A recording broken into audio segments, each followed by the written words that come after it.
Muito bem, amigos, voltamos aqui ao Arena Esportiva. O Parque Olímpico é o principal local da Olimpíada Rio 2016. O espaço já está com 97% das obras executadas e 3 instalações já estão concluídas. No local, serão 16 modalidades olímpicas e 9 paralímpicas a partir de agosto. O espaço ocupa uma área de 1.180.000 metros quadrados. As instalações já estão 100% prontas, são a Arena Carioca 1, a Arena Futuro e o IBC Centro de Mídia. O Centro de Tênis ainda passa por ajustes, mas já recebeu um evento teste no ano passado. Sobre o tema, professor Lanceta e deputado Chiquinho da Mangueira, as obras estão aí a contento, praticamente já está quase encerrada ali no Parque Olímpico, que é o local principal da Olimpíada Rio 2016. Chiquinho. Ali será o grande centro nervoso da Olimpíada. Coração da Olimpíada. E nesse ponto, o prefeito Eduardo Paes cumpriu o que ele tinha prometido, que entregaria a cidade pronta 45 dias antes da Olimpíada. Eu acho que não vai dar isso, vai dar 30, mas a minha preocupação é o seguinte: o que fazer com esses equipamentos depois da Olimpíada? Há uma política de esportes para isso, a nível municipal, estadual, federal? Porque se nós analisarmos, eu vou te dar um exemplo pela modalidade, pela nossa modalidade. Qual é a esperança que o Brasil tem no atletismo de medalha? A gente tem que rezar para a Fabiana Miriam estar num bom dia e encaixar a vara. Para poder saltar e conseguir a pontuação. Ganhar um bronze. Dando tudo muito certo, uma prata. Fora isso, qual é a esperança? Zero, nenhuma. Nem nos revezamentos, nem nas provas individuais, muito menos nas provas de lançamentos, nenhuma chance nas provas de salto em altura, salto em distância, enfim. A gente tem chance com ela, efetivamente. E como agravante, que a modalidade do atletismo, a nossa modalidade, é que tem o maior número de medalhas em disputa, são 141 medalhas, né? Recentemente, eu estive aqui assessorando o Comitê Olímpico Americano com o Steve Simmons, e eles vêm para cá 3 meses antes da Olimpíada, porque eles querem familiarizar o atleta com o clima, com a alimentação, vão botar os atletas em hotel antes da Vila Olímpica ser aberta. Então eu perguntei a ele: Simmons, por que vocês vêm com uma antecedência tão grande? Ele simplesmente falou: 30% das medalhas que os Estados Unidos ganha são no atletismo. No quadro geral, 30% do que os Estados Unidos ganham está no atletismo. Então eles investem maciçamente no atletismo. Eles querem ganhar medalha. Querem conquistar, né? Diferente do que acontece conosco. Então, no universo de 141 medalhas, a gente tem a possibilidade de ganhar 1, 2 e nada mais, se ganhar. E olha então, essa é a diferença. E olha que quem fala sobre isso são 2 pessoas que são da área, que conhecem o deputado Chiquinho e o Carlos Alberto Lanceta. O que eu quero dizer é o seguinte: não é que os esportes coletivos não tenham uma valor, grande valor. Tem, mas o voleibol, se ganhar, é uma medalha só. O atletismo são vários atletas. São 141 medalhas que estão em jogo. Então, por isso que o Brasil tem que voltar a investir nos esportes individuais, porque os esportes coletivos, querendo ou não, o voleibol já vem bem, já não é de hoje. Já vem há um tempo. Foi feito um trabalho de base. Exatamente. Foi um investimento muito, muito pesado, um acompanhamento de patrocínio também muito forte do Banco do Brasil. Então, tudo isso ajudou. Mas há uma perspectiva que eu espero que isso aconteça, do Brasil ficar entre os 10 países mais bem pontuados no mundo, na Olimpíada. Isso é o que o COB, né, o Comitê Olímpico Brasileiro, está desenhando, top 10 chamado. É a conta que eles fazem. De 27 a 30 medalhas. Espero até que isso aconteça. Mas eu acho que ainda é muito pouco para um país como o Brasil. O Brasil não pode perder no atletismo para a Jamaica, para o Quênia, Entendeu? Que são países que não têm a menor estrutura, não têm a menor... Só que lá eles têm uma paixão e uma vontade política muito grande de investir, principalmente nas provas de velocidade, que são os jamaicanos, e nas provas de fundo, que são os quenianos. Nós aqui não temos nada. Eu queria até falar sobre um negócio, Chiquinho, e até mesmo com o Lanceta. Por exemplo, aqui a gente não tem o Célio de Barros, né? Não. Os atletas têm treinado em instalações militares, que são muito boas. Mas às vezes eu acho que não dá para você treinar toda hora numa instalação militar. E aí como é que fica?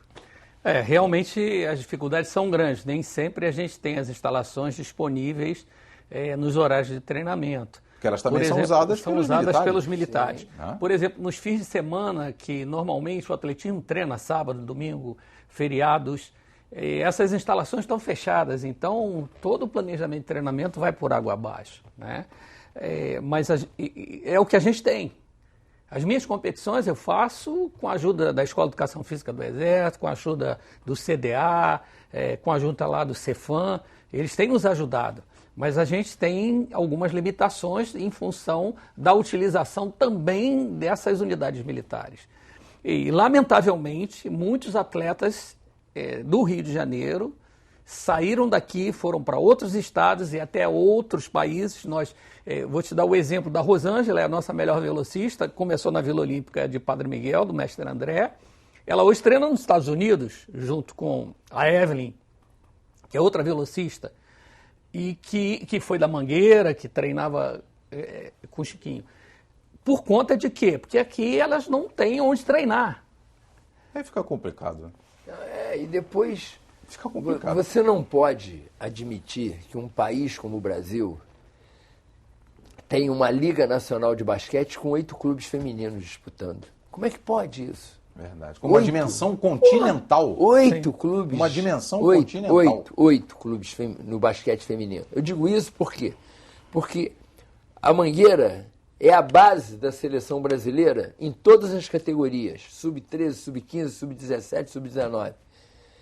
A Mangueira tem, nessa seleção que vai disputar a Olimpíada agora, adulta, das 5 que entram na quadra, 3 começaram na Mangueira. Mas a Mangueira é do Rio. E os outros estados? Os outros 26 estados e o Distrito Federal? Mas não tem uma política nacional. Política pública para o esporte. Pública, voltada para o esporte. Então não adianta só depender. O COB, muito bem administrado pelo NUSMA. A Olimpíada, o Brasil ganhou a Olimpíada, o Brasil deve ao NUSMA, que foi ele que foi o grande articulador disso tudo. Mas o Ministério do Esporte tem que ter uma responsabilidade um pouco maior para que as secretarias de Estado e as secretarias de município tenham uma política, que essa política seja uma política que venha de cima para baixo, mas que todos entendam que aquela política é uma política nacional de desenvolvimento do esporte. Isso, infelizmente, não tem acontecido.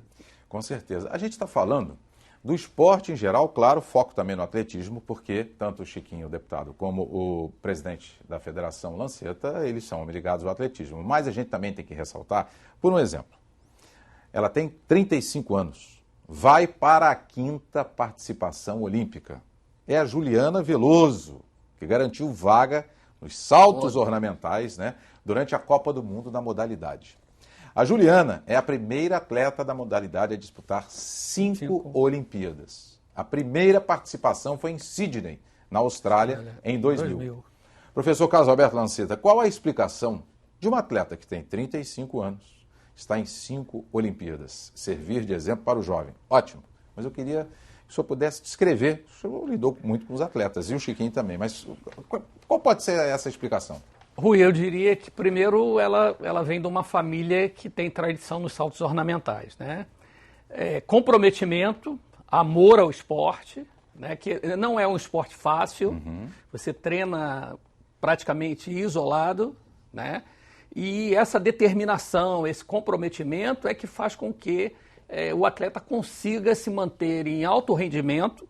A idade de 35 anos já foge um pouco da curva de nível elevado para o alto rendimento, né? Ela já está já passou da curva de nível, mas ela se mantém fazendo o resultado, consegue a classificação por conta desse amor, desse comprometimento, dessa dedicação que ela tem pelos saltos ornamentais. Chiquinho, um ótimo exemplo. Ela é o maior exemplo, mas ela também faz com que o que a gente acabou de falar agora aqui se concretize cada vez mais como verdadeiro. Quem é a substituta dela? Não existe. Por isso que ela está com 35 anos, que já passou da curva, como o Lanceta também colocou aqui.